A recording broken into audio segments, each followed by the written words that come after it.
Appearance on Dion's Daily Dose does not imply endorsement from or by any candidate or guest. The views, thoughts, and opinions expressed by Dion Bergeron or Dion's Daily Dose are his own and do not represent the views, thoughts, and opinions of any guest. Material and information presented is for general information purposes only. The Dion's Daily Dose name in all forms and abbreviations are the property of its owners, and its use does not imply endorsement of or opposition to any specific organization, product, or service. If you'd like to support the show, please visit our Patreon at patreon.com/Dion's Daily Dose. Welcome, ladies and gentlemen, to another episode of Dion's Daily Dose. Before we get started, I do want to send a special shout out to all the steel workers that have been laid off. I have personal friends who work in different mills, and I know you guys are struggling right now. My heart goes out to you. If there's anything that I can do for you, let me know. Just know that there are people out there thinking about you, and thoughts and prayers are with you. I know it's hard right now. I'm really hoping that we can get the economy started back up and there won't be another round. So today we have a special episode. We got a special guest. Sara, hold on. Let me bring her on so I can make sure. How do you say your last name? Because I don't want to mess it up. It's Bloom, like a flower, like Bloom. Okay. Yeah. All right. I just wanted to make sure. I messed it up before. And okay. Sara Blohm is joining us. She is actually running for District 4, which is Chesterton area, right? A little bit bigger than Chesterton. Yeah, it's Valparaiso, Center Township, Union Township, and Washington Township. And then there's a little bit of like Liberty and Jackson Township. All right, cool. So you are running against an incumbent, right? Yes, okay, correct. And his name is Soliday, right? Ed Soliday, correct. Okay, yes. So what made you decide to run? Great question. I get that one a lot. Right. I am a veteran. I was in the Army, and so I have a very strong like bond and loyalty to my country. And I just kind of felt that this was a step for me to continue that call of duty. And I just said, I kind of just felt called to do it. I feel that conservative voices out there are kind of getting ignored and smashed a little bit. So I feel like we kind of need to rise up and run for offices and be in committees and, make Facebook pages. And so that we can kind of, I don't know about you, but I feel that there's not really a balance. It's all way off on one side, and we kind of need to bring it back into the middle a little bit. So I'm basically giving people another choice in District 4 for the Republican ticket. So here we are. Okay. All right, awesome. So why would you say people should vote for you over a guy who's been there for a while? He's been in office for quite a while. Yeah, I think about 14 years. Yeah, something like 14. That. Yeah. The answer to your question is in the question, because he's been in there so long. Okay. I'm obviously a fan of term limits. Not necessarily, especially for a legislative seat where it's the 2 years. Not necessarily like one term, because I definitely believe that if you keep getting new people in there, nothing will get done. But definitely a few terms and then you're done. 2, 4, 6 maybe. And because in my opinion, once you're kind of at a job for a few years, 3, 5 plus years, that's a career. That's a new career. So the incumbent is a career politician, in my opinion. Whatever we've done in the past, job-wise, once you take that plunge into a different, into this politics, you're kind of in a new career. So we need to We need to get fresh voices in there. We need to get fresh ideas, fresh set of eyes. And that's not just state level, that's national level as well. So. Right, right, absolutely. And I agree with you. Term limits are an absolute necessity across the board, nationally, state level. We see these people that have been in office for decades, and it's the same thing. They're not, they're not bringing anything to the table. We need fresh faces. And I also agree that if every election we're putting someone new there, they're not going to get as much done that someone that's there for, a couple of terms, 2-3 terms, 6 years, 10 tops, I would say, for like a 2-year term. So 5 terms, no more than that. I think in 10 years, if you can't get something accomplished and really improve your district. Right. Yeah. This 40 years in 40 years in an office it's like mind blowing, honestly. I can't relate to somebody like that. I don't see how they're relating to a younger generation. Right. At all. I have no connect with that individual. They're not speaking for me. It's not a proper representation of everybody. So that's why we definitely just need a broader mix, and we need to keep that going. And I absolutely agree with you. Absolutely. So what are some of the things that you would focus on, assuming you make it past the primary, get in past the general, and you're in office? What are some of the things that you would focus on? Well, first, I would like to our Second Amendment has been violated, and I believe that we need to get that back on track. We have a red flag law in Indiana that's completely unfortunate and a violation of our Second Amendment. We also have gun-free zone issues that needs to go away. Those are ineffective. Right. We've seen the evidence for that over and over. Yeah. And so I would like to kind of get some of that stuff. And again, there are people, and by people I mean maybe 1 or 2 that actually, and it's really sad in the House of Representatives, even as Republicans, there are Republicans that vote against our Second Amendment because when they run for that office, I'm pro Second Amendment, and then they get there and they don't vote for the way that we would like them to vote. So again, they're misrepresenting their districts. So right. So definitely would like to work on that. I've already reached out to people who have reached out to me and to have them get some language ready. So if I do win and we get through the primary, that we can just get ready. We're in there to work. We're in there to fix things. We're in there to make changes. I'm not in there to mess around and waste people's tax dollars. I mean, that's just nuts. And then the other subject I'm really passionate about is father's rights, the non-custodial parents' rights, whether it's of mother or father, but father's rights for sure. We don't have anything really in Indiana that protects them specifically, and I would really like to see something done to help fathers with their children's issues. I'd like to see child support transparency. Okay. That where both parents, non-custodial and custodial parent, have access to the funds and where they're spent in regards to the child. Okay. In Indiana, we already do have the debit card and direct deposit for child support payments. They can be kept in one account. You don't have to transfer it to your personal account, and it can be equal access to both parties. And it's just it's not even about being nosy or anything like that. It's accountability.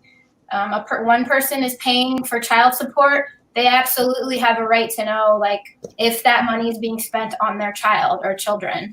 And we don't have that at all. So. Right. So just to play devil's advocate for a moment, I'm a step parent, and I have a child who has a different biological father, who has never been involved in the child's life for more than, a moment here and there. He doesn't pay child support anyway, but here's my point. So the money that's spent on the child, right, during the course of the year, even it doesn't come from child support, it comes from my pocket or my wife's pocket. Wouldn't then child support be replenishing what I already spent could the argument be made there? I'm with you on the vast majority of it. I just want, I always try to play devil's advocate for a little bit just to see the arguments that, could be made for the other side.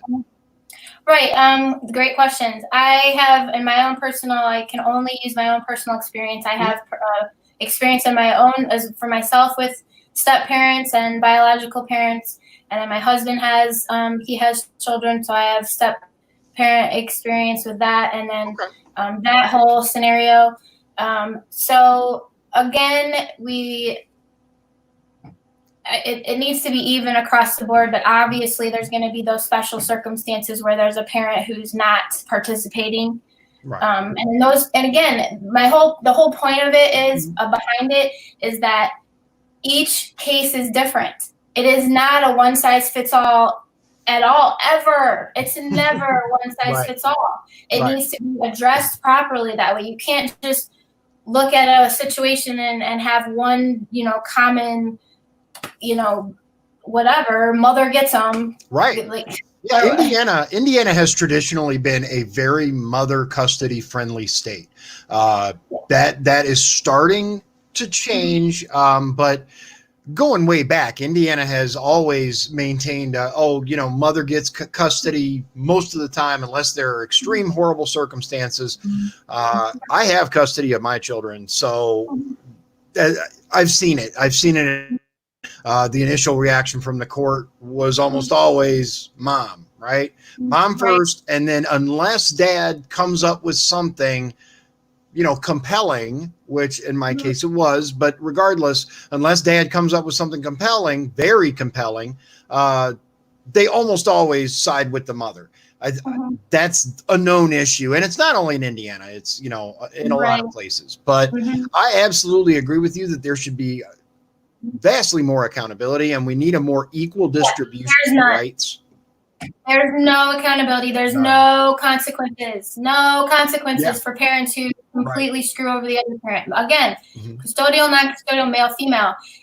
It's insane. And if you look through there's a ton of stuff on the books in Indiana. On paper, Indiana rocks. It looks awesome. Right. But no, it doesn't. It's like completely ignored. Right. And we've got these amazing and clear, simple to understand parenting time guidelines. Yeah.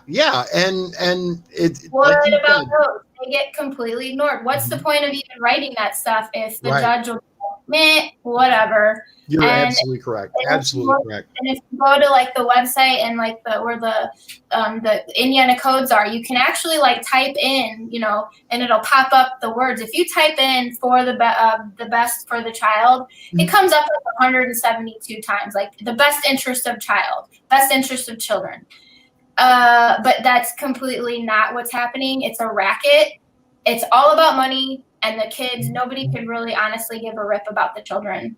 You have to be a fighter on both sides. You have to fight, and it's not supposed to be that way. And things need to be where it's just so, not because the judge says so, but because it is so. Right. And judges have way too much. I love the judiciary. I do not like tying judges' hands at all. That's not the purpose. But unfortunately, in these types of scenarios, they take an awful lot of control for themselves of how to run other people's lives. Right. And at the end of the day, it's not even about the mom or the dad or the grandma or the grandpa. It's about those kids. And we have so much damage that's been done, not only in Indiana, but everywhere. It's the family law system it's just a hot mess, and it's really, really unfortunate. And you know what? I'm really, really glad that you're at least bringing it up. Yes, there's not nearly enough focus on that. Absolutely. Just to go back through the comments real quick, kind of get caught up. Michael Strauss says you have his 100% support. I didn't even see those over there. Okay. Yeah. Paul says the gun-free zones hurt Americans more than red flag laws, and he agrees that both are horrible. Put up earlier, he agrees with you that we definitely need accountability with child support. Connie would like to wish you good luck. Thank you. Hi. Heather waves. Mike Strauss wants to know, what about the right to audit? So basically, instead of seeing what was spent live, if you suspect it's not going toward the child, they would have to prove they spent $1,200 on the child if they receive $1,200 in support. Yeah, that's a great question. And I know that is, again, something that's already out there. Do you know how often that happens? Do you know can a father just walk into court and be like, hey, lady, I want to see where you spent this money? And she sheds a few tears, and what happens? Nothing. You're right. So you're absolutely correct. Audit process, but it's a huge process. It's very rare that it's going to happen unless, again, there's some crazy circumstances. And even then, there's no guarantee. It's just there's no guarantees. And all it does is waste time. It costs people money who might not even have money to spend on this stuff. This is crazy. You know, some people have to go to court. My husband goes to court a lot. Some people go to court once a year. Mm-hmm. I mean, there's just like I said, it's not a cookie cutter. I mean, it's not a one size fits all, but some of them are way extreme. And it's only people that are hurt are the kids. So Connie says, depending on the lawyer and judges, CPS is inconsistent. I will agree with you there, Connie, because in my particular case, CPS actually came to the rescue of my children when they were in a bad situation with their mother. There are times that CPS does the job that they were set out to do. They save the child, they bring them where they need to be. But inconsistency is, I would agree, the biggest issue, and the lack of accountability to that office, because as we know, CPS has very little accountability. Yeah, Kenneth, exactly. It's like the mafia of the It's definitely organized crime for sure. It is.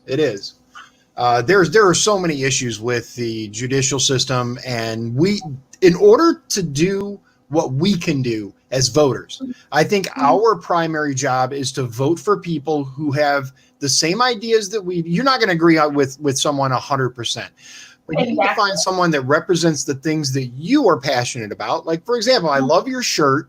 I'm passionate about the Second Amendment. I have it. Yeah, I have, a flag with the Second Amendment on the back of my truck. I had it there long before I ran for office because it's something that I truly believe in. I believe the Second Amendment is absolutely crucial to secure the rest of our rights. And I'm so glad. Yeah. Amendment, we have nothing. Right. And because you can't change my mind. You can't talk around it. Right. It's not something that you can. I've been called out by the left to some degree.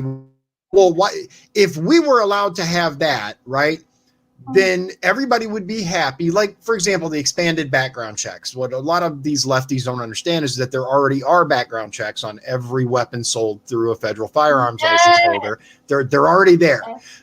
They go crazy over this so-called gun show loophole that isn't there really. It's like but one of the good things, I think, the silver lining out of this whole fiasco we're going through right now, which is a whole other subject, is that people who maybe were against the Second Amendment and they want all these red tape regulations on it, I think we're discovering, because they were becoming afraid. They were going out to purchase guns, and then they're realizing, wait a second, you mean I can't just go online and Amazon gives me a gun in a day? Right. Whoa. So I think out of this stuff going on, there is definitely maybe some people becoming enlightened in the actual purchasing of a firearm experience. I agree wholeheartedly with you. That could help us later in the year. I agree. We have a number of people I've read about it that have gone into the shops, right? And they were like, okay, so, give me this. I'll take that. All right, let's go. And they're like, okay, fill this out. Wait, there's paperwork involved. I have to have a background check. You mean I can't just have it delivered? Yep. Yeah. And then a delay, sometimes you get delayed, you get an FBI check. Yeah, there's already tons of regulations and tons of red tape. Yes. So it just blows my mind when people on top of that are like, oh, we need this. Like, it's already there, man. Like, back off. Absolutely.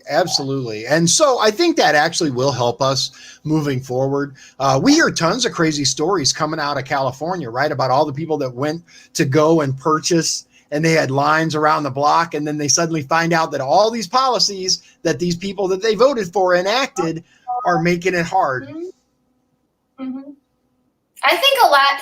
I try to find the positive, and I think even though this whole virus situation is nuts, but I think a lot of good stuff can come out of it as well. I think a lot of sleeping people are waking up and seeing what's really going on, and that they've kind of been misled by our mainstream media, and that everything isn't what it seems.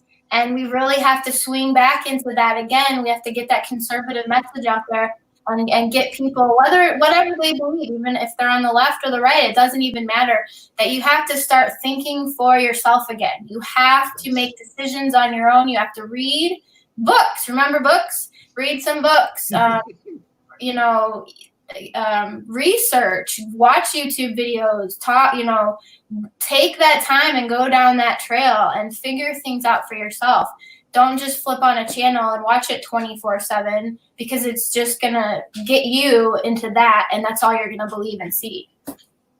Yes, wholeheartedly agree. It's really sad, because people actually, at least a number of years ago, before the information age really became what it is now, where we have the wealth of human knowledge at our fingertips, when we used to have to go to the library, and you weren't allowed to check out the books from the research section. You had to, scan, photocopy them and take them home. People actually looked into stuff. They actually read the encyclopedia. They, learned things. At least in my opinion, I've seen people accepting far more of what they're told rather than doing their own research. It's getting better now, but for many, many years, people, as long as the news said it, it had to be true. Right. And we're getting to the point. I mean, we can all agree for sure that we're definitely in the 30 seconds or less. It has to be a video clip. It has to be a clickbait caption.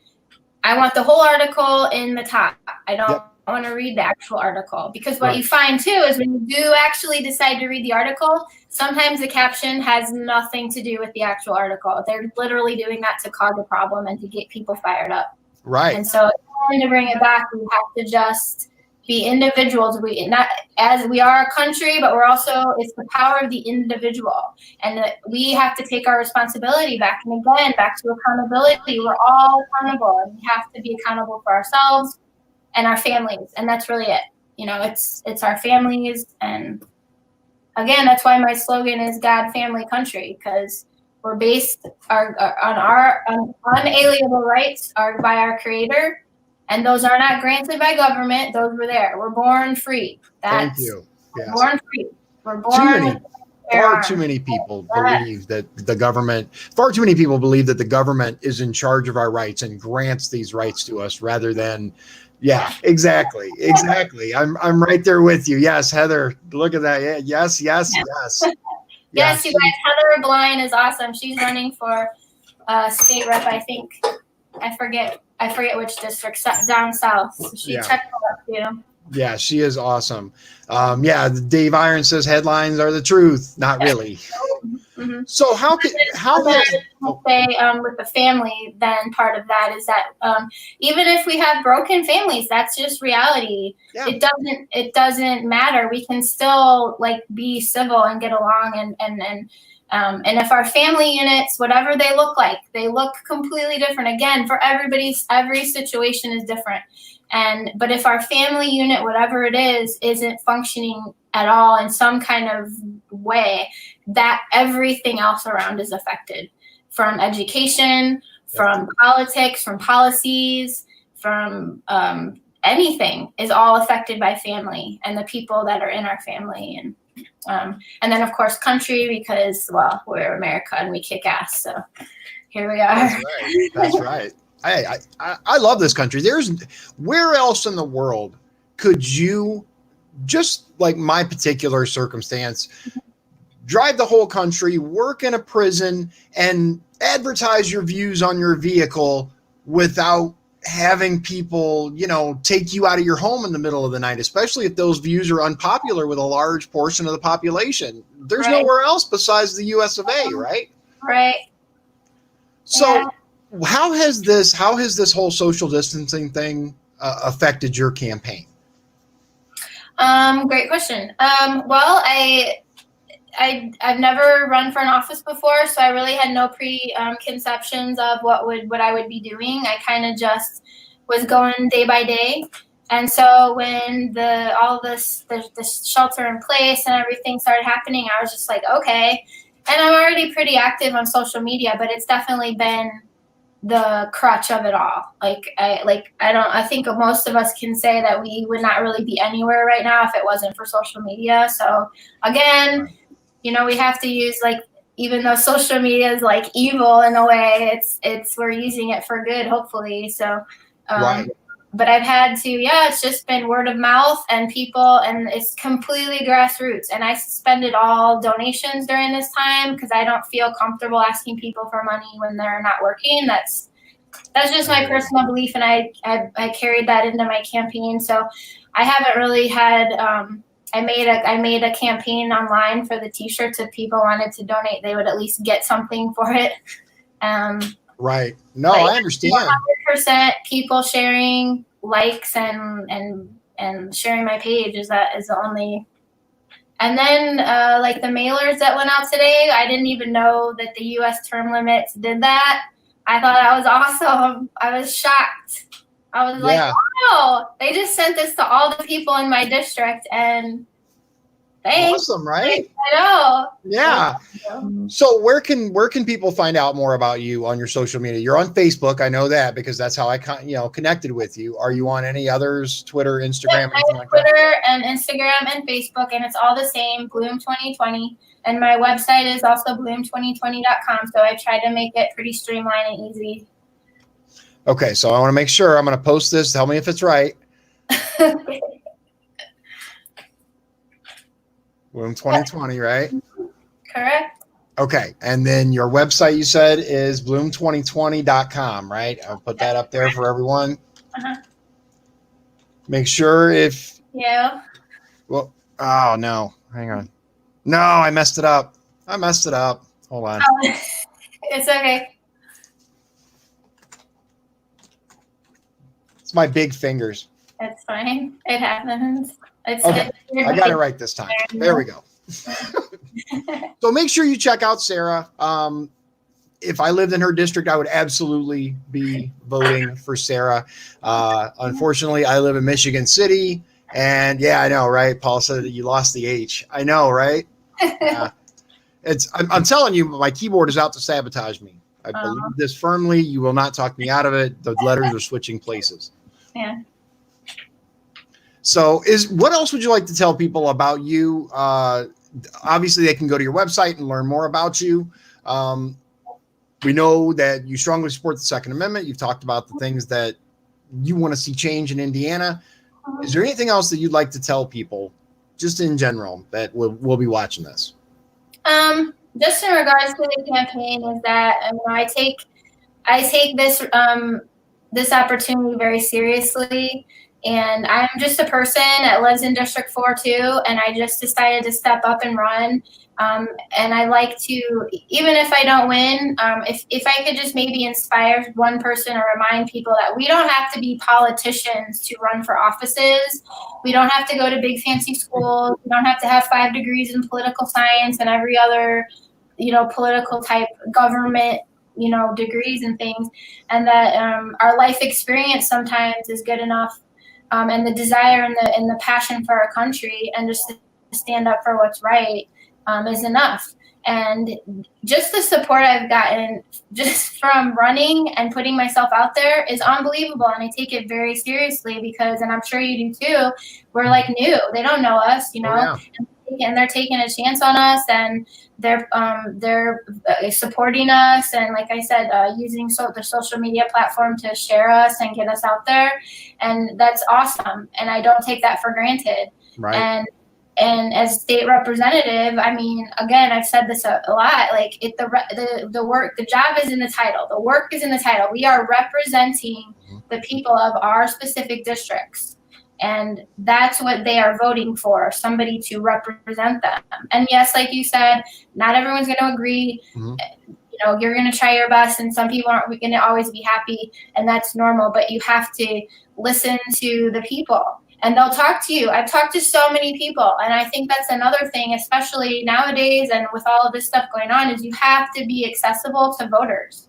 You just have to be. You have to be answering messages. I got 3 phone calls today from people, I think because the mailer went out and my phone number's on it. Right. And it was awesome, and I returned their calls, and 2 of them said that no politician has ever called them back.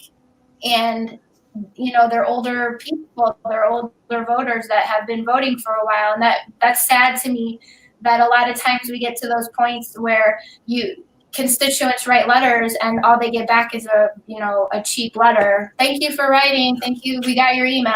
Right. And then their neighbor got the exact same letter. I think we have to get out of that too.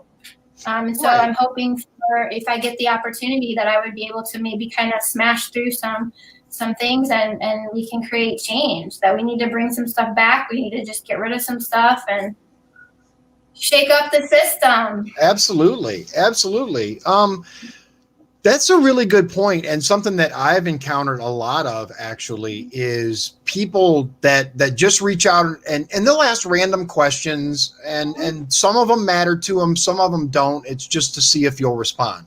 And when you get back to them, I've heard directly from people that's like, you're the only person that has ever answered me as a real person, not some canned message, not some, staffer answering, but you yourself actually, responding, hey, here's what I believe.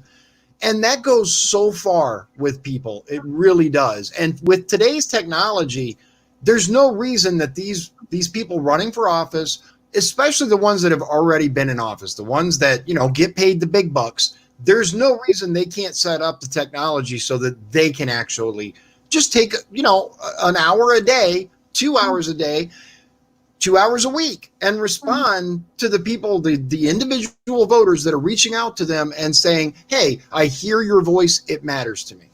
Yeah. And it's especially because it's so easy with the social media, they're all owned by the same people, so they all are similar, but you can set up instant responses too. So I have that, and I see mine says welcome patriot. So that way, even though it's not me physically typing, they're getting an answer right away. And then I usually respond very quickly.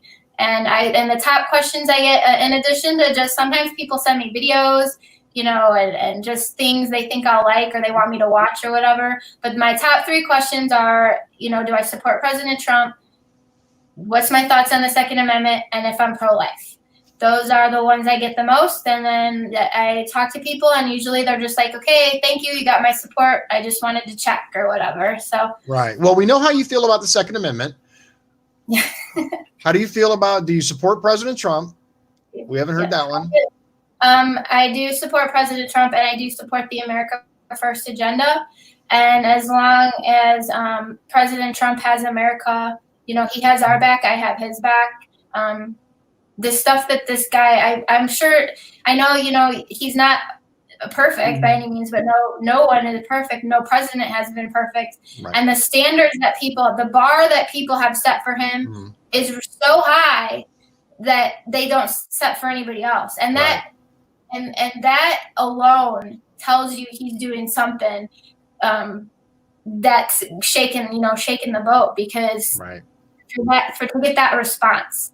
Because you'll have one politician here doing something and everyone's like, eh. And you got him doing something here and they're like, ah. Right. Excellent description. You're absolutely right. I mean, as long as as long as he continues that and putting America first, and he asks questions, he's fighting out there for us. He completely cut out the middleman. He talks to us on Twitter. Yep. There's some people that hate that. I'm like, why? I don't have to watch the news. I can be on Donald Trump's Twitter and find out what's going on directly from the president, Right. Or I'm sure he's got staff at some time writing, but he's influencing them. He's telling them what to say or whatever. So the instant that he did that, I thought that was phenomenal. He cuts out the red tape and talks to the people directly all the time. He's always talking to us directly, and I think people need to appreciate that from a president Oh, of the yeah. United States talking to us like he's on Twitter, like, hey guys, what's up? This is Right. stupid. This is great. You guys are idiots. Right. Like, who's done that? Nobody. Mm-hmm. Yeah, I agree with you there. He's taken so much heat for some of the things that he's tweeted, some of the stances that he's taken.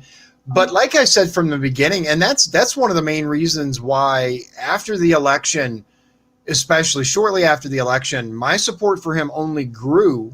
I voted for him. I proudly say I voted for him, but my support for him only grew because of his direct communication with the American people. I've never seen another elected official do that, to directly communicate with all of us on a large platform and say, here's what's going on. Here's what I think. You may not agree, but this is what I think.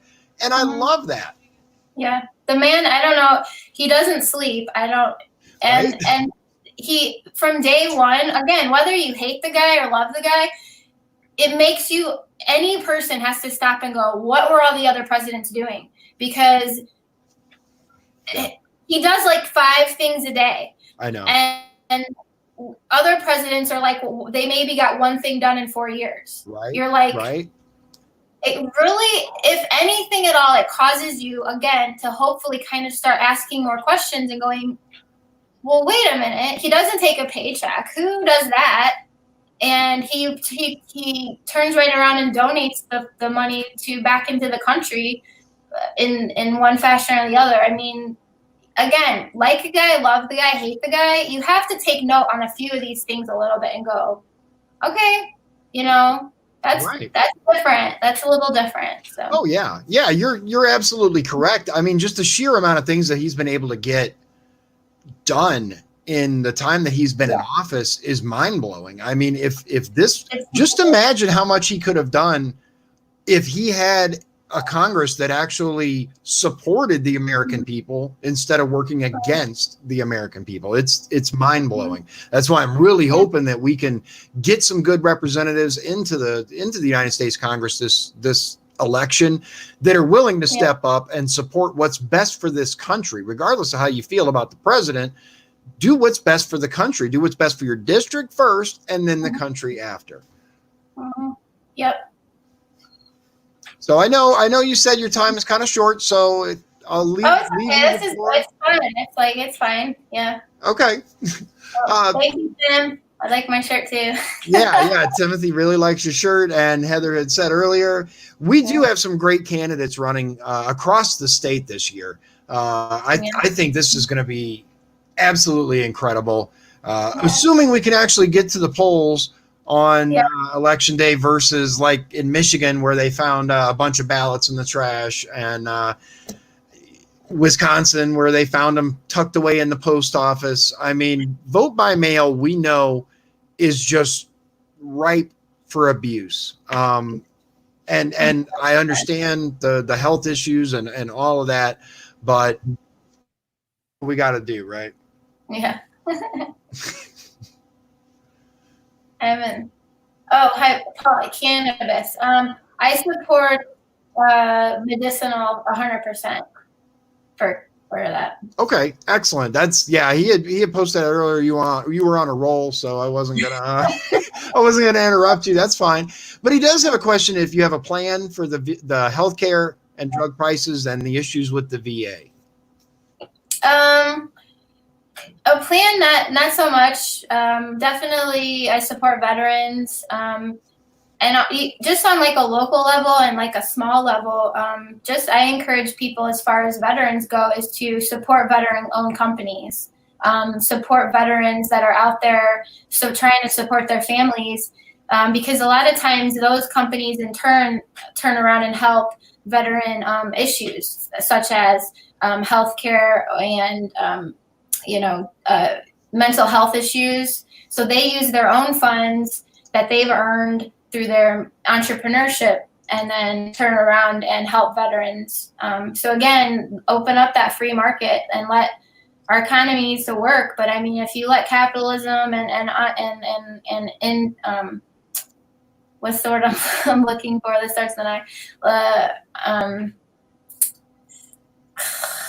I? I might It have happens to me all the time. Don't feel bad. But allowing people to use their ideas and create. Innovation? Thank you. Innovation. Oh, okay.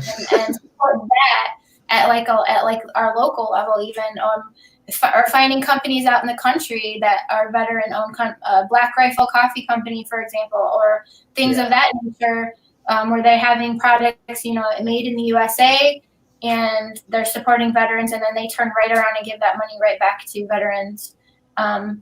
Absolutely. Did you see, just out of curiosity, did you see their quarantine video that they made, Black Rifle Coffee, with all the different people? I might have. Remind me. They did a little song where it was, I forgot what the tune it was set to, but the song was Quarantine, and it was like different people singing different verses. I also just my own personal thing is I like to support veteran-owned companies, but that aren't quiet about it, or companies that are maybe larger companies, but they're not quiet about their support of veterans. There's a lot of companies out there who have veteran discounts, or on Veterans Day, they support veterans one day a year. Right. So we also have to be, as far as like military and veterans and things of that nature, we have to be diligent and do our research again on what exactly do they mean when they say they support veterans, because one day a year to me isn't support. And I forgot what I was going to say. That's okay. I'm right there with you. Okay.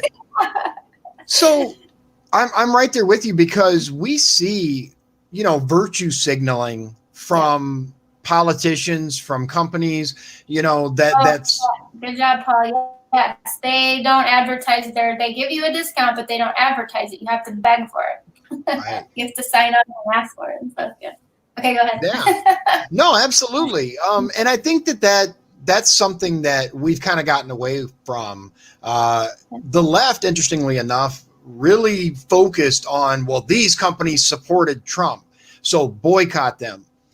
These companies donated to his campaign, so boycott them. And on the one hand, really, but on the other hand, it gives us an opportunity to say, okay, well, you want to pick who you're going to, support or boycott or whatever.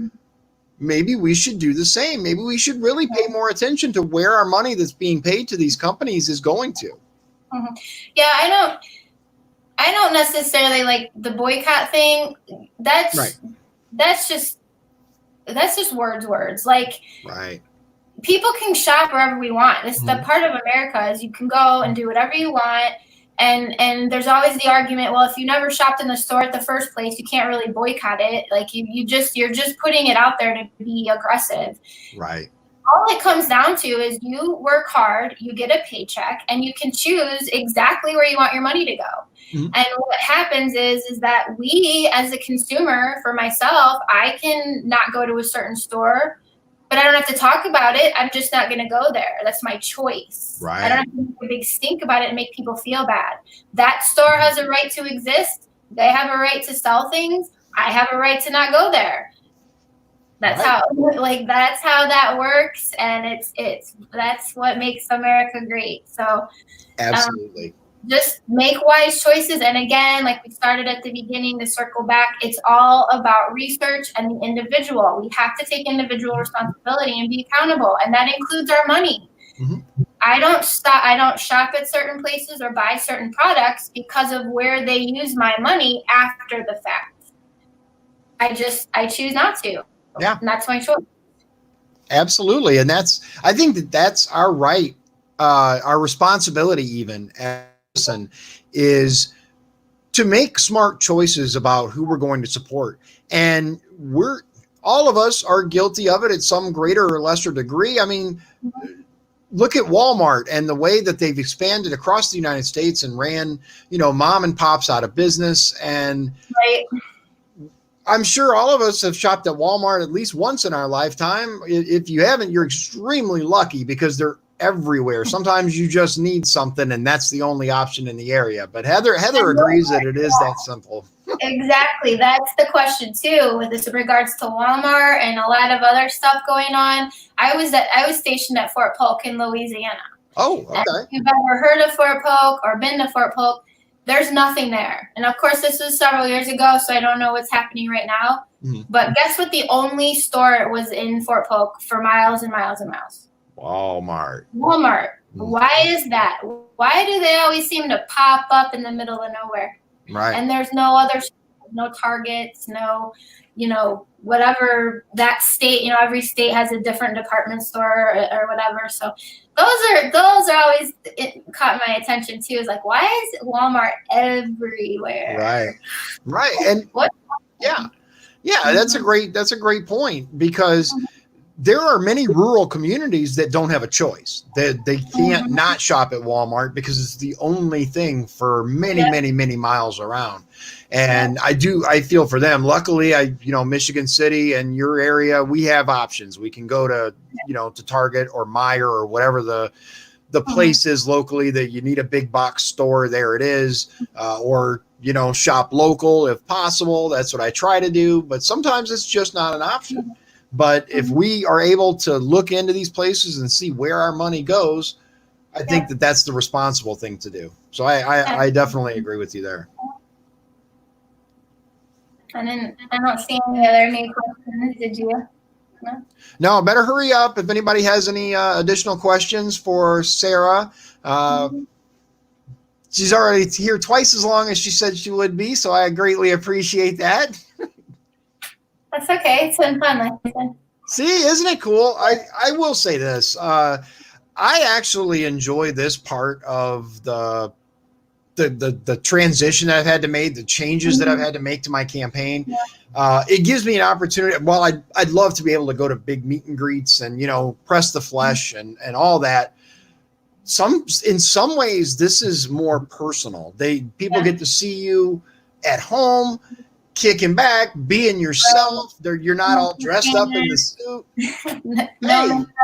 Well, that's an excellent point, actually, that you brought that up, because I've been a little frustrated with this whole I don't agree with the whole we're in this together thing, because that's a bunch of BS, because we're not, it's not all the same. Again, not all the same. We're not all cookie cutter. Everyone's different. So when it's really hard when they close down businesses, hair salons, makeup, all that kind of stuff. But yet we're constantly confronted with people who have their hair done, who have their makeup done, who have their clothes are clean and all pressed. But we aren't allowed. Us peasants aren't allowed to. I got my grays are popping, but the powers that be all look amazing, and they have personal stylists. But yet we're not allowed. So it is nice to see real people at our homes. We're just people, and we're putting ourselves out there, and we're trying to unite people and get a voice out there to represent, a different base of people that have been ignored for way too long. And even if there's people in the district that are, if it's a Republican district, you can still be ignored. You can still have a Republican representative who completely ignores the people that voted for them. And that's unacceptable. It's unacceptable. Mm-hmm. It's not okay. And we can't tolerate it. We've gotten to a point in our life, in our society, and that we can no longer just let things go on. It's okay. I'll wait till next time. There's nothing I can do about it. No, there is absolutely stuff. You can speak up. You can get out there, you can participate, you can run for offices. And again, like I say, even if it's a school board, run for something, get involved, get in there, because even if you feel like you're small and you don't matter, you do matter, and you're going to help somebody else, and you're going to speak for someone else, and someone else is going to see you and go, oh, that's my person. I like what they're saying. Yes, absolutely. That's the thing that I found too, kind of going back to what you were saying about people reaching out and them taking the time to share your message. I appreciate that far more than a few dollars from this person, or especially like the big donations from the companies that donate to everyone, right? Especially post primary. They're going to donate to both sides, so they're covered regardless. It doesn't mean anything to them. But the people who actually take the time to connect with you, to share your message, to say, I truly believe in what this person has to say, to me, that's the thing that gets me. That's like, wow, that I really and truly appreciate everyone that's doing that and spending their time to spread the message for us. Right. And again, like, and I'm not sure about you, but I know for myself, I have maybe $100 in my like campaign like account, and I haven't been offered any money from anybody as far as like corporations or anything. Right. But at the same time, I wouldn't take it either. Even when I filled out some surveys and they ask you, would you accept the money from this PAC or that PAC? And I said no. Like, I don't. It's that ties you to a company or a group, and again, that's not okay. And I would be a complete hypocrite if I'm sitting here saying, oh yeah, grassroots, or oh yeah, I'm talking for the people, and then I start taking money from people who going to try to control me or put me in their pocket. Where, oh, we got this representative because I just gave her $5,000 or whatever the case is. But so yeah, absolutely. We gotta be true and change. You can't change if you're just going to end up being like everybody else. If you're just going to get into office and then you're in office and you forget and you wave goodbye to everybody who got you there. So, yeah. And so many of them do that. So many of the ones who claim that they're grassroots and for the people, they get into this office and then they forget all about the people who actually got them there. They see these big perk platters that these other representatives are getting, and it's like, how can I get some of that? And they forget about the people that they're actually supposed to be there representing. Right. Yeah, and it would have been really nice if somebody in Indiana would have stood up and furloughed their paycheck or donated it to a cause and said, I'm not taking my money, I'm donating it to a charity in Indiana that's helping people eat. Did anybody do that? Not to my knowledge. No, not to my knowledge. Even if, I don't know what the rules are as far as like how that works. If you just stop your paycheck, I don't know how that works, but even just maybe even saying it would have been nice for some people. And I know there was a thing with the governor not wearing a mask in that picture, and some people were torn, like, oh, who cares? He has a right to not wear a mask. It's not the mask is not people's problem. People need to know that their leaders are struggling with them. Mm-hmm. And even though, yes, the governor has a right to wear a mask or not, he's never forced people to wear masks. I got you. But as a person, and people are going to have a problem with it because they don't feel he's struggling with them. Right. They want to feel that he's not above us, that he's equal with us, that he's hanging out with us. Right. And if he's the same voice who's telling us what to do, but even like we learn in the military, like it's perception is everything. Yeah. Perception is everything. It doesn't matter your intent. Mm-hmm. It doesn't matter where your heart is. Yeah. It matters what people can see, because they're all going to perceive it differently. And if we look at a leader who just 5 minutes ago told us about wearing masks and we're shutting stuff down and we're not opening this and we're opening that, and then they take a selfie in a restaurant without social distancing and without a mask, that's all they're going to see, and they're going to feel betrayed. Yeah. And I feel that again, a lot of times people forget that. Like you get into an office and that's what we need to get rid of. And whether we start small here in Indiana and spread it out, or other states, there's a lot of awesome candidates across the country that are speaking out. A lot of conservative voices have stepped up, and there's some of them are getting through, some of them aren't, but their voice and platform is out there. And all that does is it encourages other people, because they're going to see, oh, look, that school teacher, that teaches my kids kindergarten decided to run for office. I can do it too. Right. Or whatever. So exactly. And, I don't know if you know Chris Wells. He is probably the most down to earth. He's a city councilman, right? Mm-hmm. But he has live streams from the meetings and shows people what's going on. And it's that degree of transparency that I believe that we need from everybody. We see these politicians that set up the rules and then violate their own rules. Like the mayor of Chicago, the mayor of Hammond, all of these people say, do this, You do that, but I'm going to do this, you know, and people are tired of it. I'm sick of it. I know that. And a lot of people have said they agree. It's time to get some people that are truly in it with us, that say, yeah, this sucks. I know we don't want to have this, but I'm willing to stick to everything that I told you need to do. Exactly. Or even if like I get the whole, I'm in front of the camera, my hair needs to look good. I got you. I get it. Then you know what? Show us a video of your wife cutting your hair at home. You know, show us a video of your son cutting your hair, or whoever, you know, make it real, where yes, I'm getting my hair cut. I have to be on camera, but look, we're at home, we're you know, sheltering in place, and I'm trusting my wife, who doesn't know how to do hair, to cut my hair. Ha ha ha.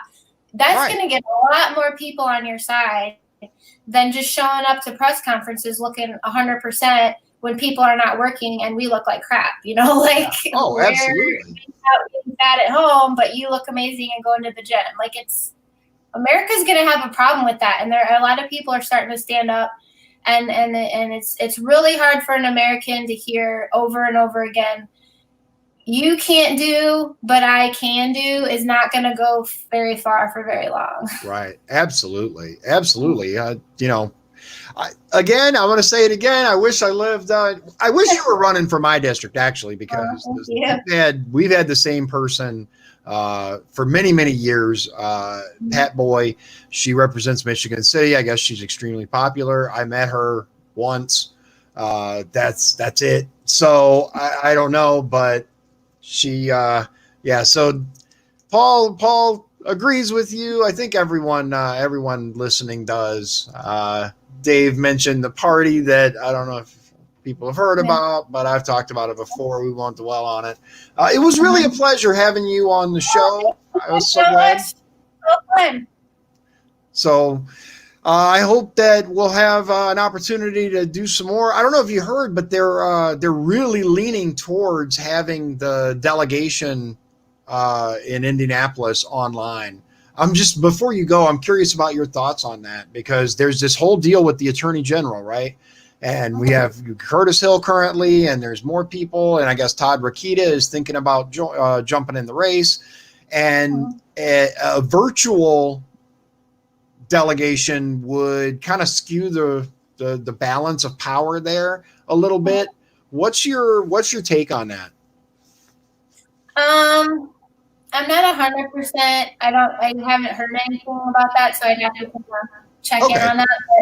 But in regards to that whole big picture, is paying people, they need to show up to places, and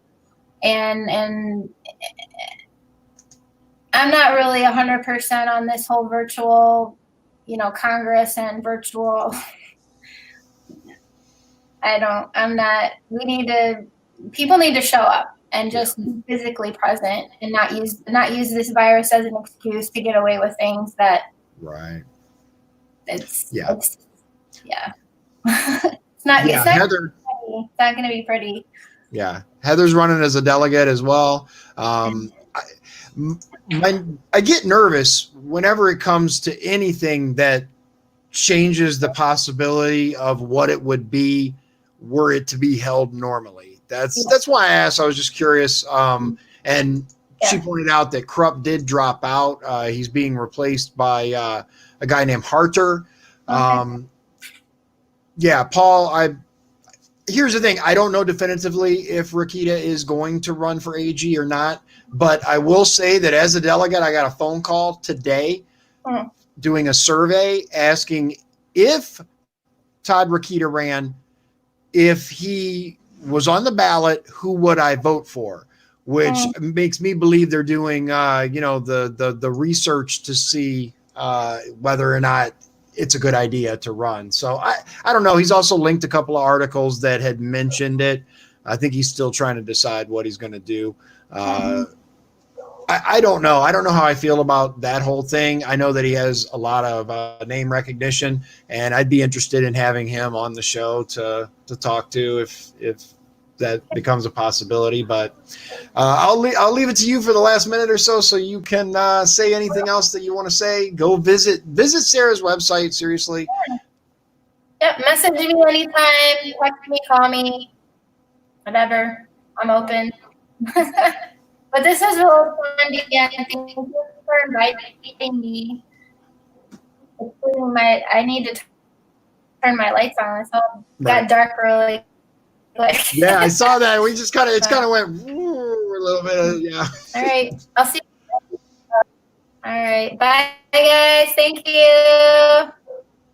We appreciate it. Thank you. So, again, Sara Blohm, and now that I know how to say it correctly, running for District 4, which I had a little wrong on where that was. Oops. So, yeah, just to kind of wrap up with the whole AG thing, and make sure that you check out her issues page and her website. Give her a follow if you haven't already. By all means, check out Edmund Soliday, the incumbent. I haven't met him. I don't know him. I follow Sara on Facebook. I dig what she says regarding the Second Amendment and some of the other things that she said. So, yeah, and she's involved. She supports veterans. We line up. I mean, we line up on our beliefs on many things. So, Heather, to answer your question on Westerkamp, I like John Westerkamp. I actually met him in person. I had him on the show earlier. Feel free to check out that episode. He came on, talked to us for a while. He was also interviewed by the Porter Republican Party yesterday, I believe. You may want to give that a look. I like the guy. He's very young, though, and he doesn't have as much experience as either Hill or Todd Rokita. So I don't know. It'll be an interesting race. It really will, especially given all the social distancing and the fact that our delegation maybe being held virtually.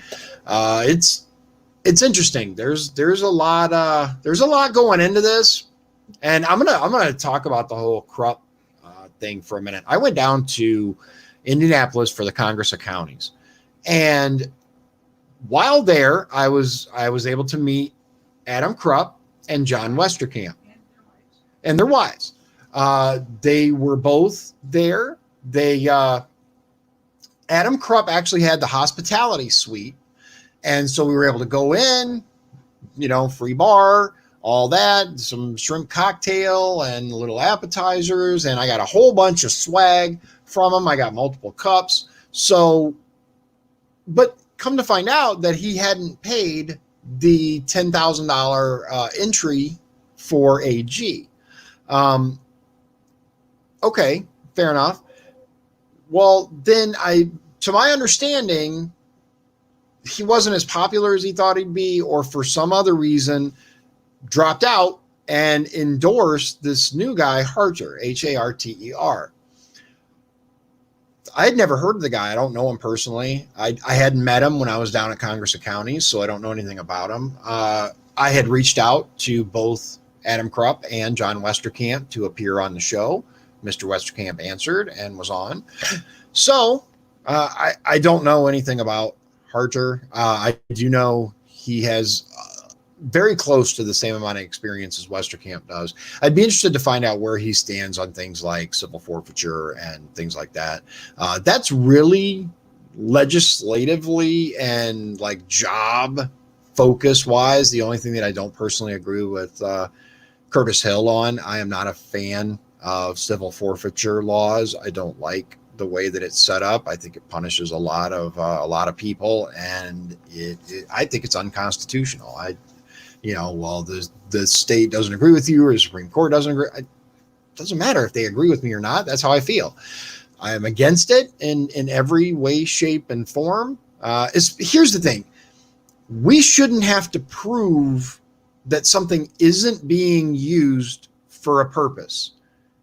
Innocent until proven guilty. The state should have to prove that something is being used illicitly in order to even remotely qualify for something like that. So I'm going to wrap up. Thanks everybody for coming out.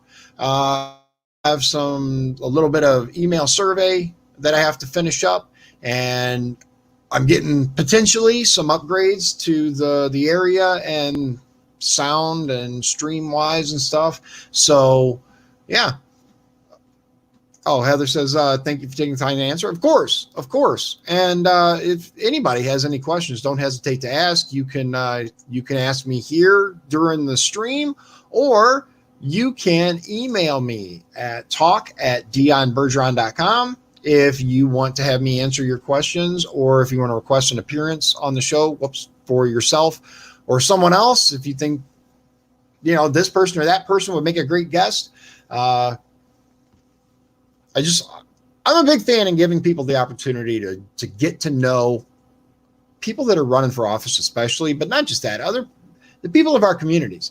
Especially right now, we can't go knock doors, right? It's not like I can go down the street and knock. Well, I guess in some areas I technically could. Michigan City, not so much. The order is still in place until at least tomorrow. Be interested to see what the mayor does on that. There are some discussions that he may be extending it. I hope not. Me personally, I hope not. We've got to get our people back to work. So it is what it is. I appreciate everyone coming out. If I'm going to be delivering signs later this week, it should be done at the latest Monday. There were some issues with the printing, but it's all ironed out now. Should be done very soon. I don't have a setup necessarily for tomorrow's show yet, and Portage Republicans Portage are doing the interview tomorrow, I believe, with Mr. Harder. So I'm probably just going to do a quick video tomorrow night and say, Heather said hi. She's over off camera. Maybe do you want to watch show or something? Watch I was cooking dinner in the oven. So yeah, she was cooking dinner. So, but I appreciate everybody. We will talk soon, and feel free to catch tomorrow's show on replay. Watch the interview with Harder, and I think it's really good what they're doing. The Porter County Party. I like it. There's a reason I like it, because yeah. So anyway, I'll talk to everybody. I kind of wish they hadn't done it at 7 though, because then my viewers have to pick between watching their favorite Republican candidate for District 1 and watching Porter County. I mean, obviously I'm the choice. I mean, no. All right. Talk to everybody soon. God bless you, and God bless the USA.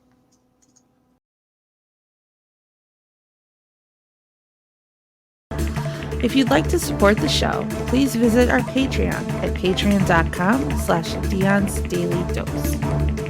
This has been Dion's Daily Dose, hosted by Dion Bergeron. Executive producers, Sean Holgram and Michael Beebe. Copyright 2020. Dion's Daily Dose, all rights reserved.